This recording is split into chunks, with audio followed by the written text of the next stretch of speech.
Hello everyone. Welcome to INTA's 133rd annual meeting here in San Francisco. That's INTA's President Gerhard Bauer with his remarks at Monday's opening ceremonies. You're watching INTA-TV in San Francisco. I'm Monty Francis.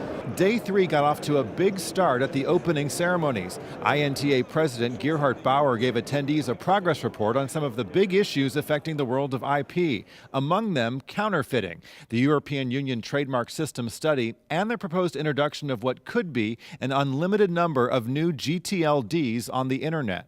ICANN, the organization that manages the Internet's domain name system, hopes to launch its process for introducing new GTLDs at its June public meeting in Singapore. This goal was set in place in spite of the concerns raised by INTA and many others, including ICANN's own government advisory committee. As ICANN is set on launching its new GTLD program at the earliest possible date, INTA remains committed to ensuring the most adequate protection for trademarks and consumers. For the latest information on the introduction of new GTLDs, don't miss today's session on that issue at 3:30 p.m. on the second floor of Moscone Center West. Let's get back to the highlights of Monday's opening ceremonies, where the president and CEO of Levi Strauss & Company delivered the keynote address. John Anderson touched on the 3 critical elements of Levi's brand strategy: innovation, iconography, and authenticity. For us, authenticity comes down to 3 simple questions. Do your business practices have the same integrity as your products? Do you conduct your business in a way that clearly reflects a consistent set of values?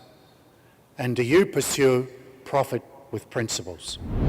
High-level officials from the U.S. and German governments were on hand for an afternoon workshop on trademark filing trends and procedures. Debbie Cohn, the United States Patent and Trademark Office Commissioner for Trademarks, says trademark filings at her office increased by almost 5% last year, and they're on track for a 4% increase this year.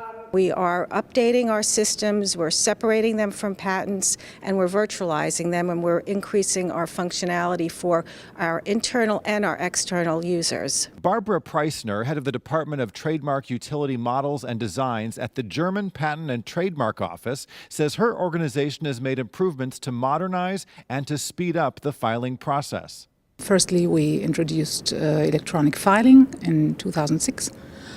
Then we are now working on realizing end-to-end electronic processing. For more with Debbie Cohn and Barbara Preissner, you can check out my in-depth interviews with both of them posted on INTA's homepage. Now, networking is one of the most important things you can do here at an event like this, and INTA-TV's Gitu Mehra is right here in the exhibit hall with a look at a unique networking experience.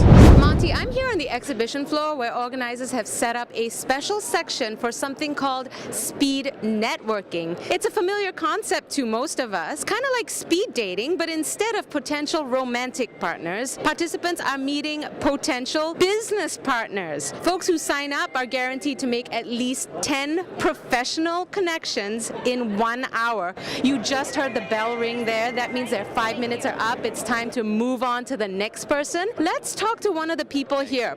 With me is Pankaj Kapoor from New Delhi, all the way from New Delhi. Pankaj, what do you think of this idea of speed networking?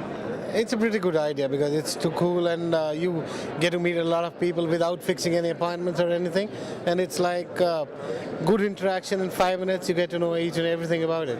So speed networks have always been good. And from New Delhi, now we have Philip Samuras from nearby San Diego. Philip, have you met any good professional connections? Well, so far I've only met Panjak, but I'd say that's a very good professional connection. Now, if you haven't had a chance to try out speed networking, not to worry. There are still 2 more sessions that you can take part in. There's one today at 2 p.m. and then another one tomorrow at 10 a.m. I heard that they were all sold out, but organizers tell me that you should still try and come because you never know, there might be some cancellations. Monty, back to you. Thanks a lot, Gitu. Words of wisdom and advice for law students is how the Academic Day program wrapped up on Monday. During a discussion panel, legal professionals offered advice on cultivating careers in trademark law. I've had experience working in law firms before coming to law school.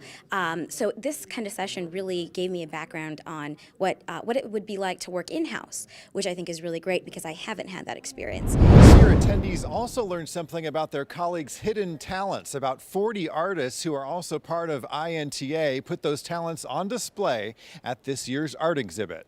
It's an oasis that you can come and be able to enjoy and share the creativity of others and maybe release your own creativity, maybe inspire someone to do something that they've locked behind closed doors for whatever reasons. But in life, I think you need to balance, and this creates a wonderful balance to the entire event.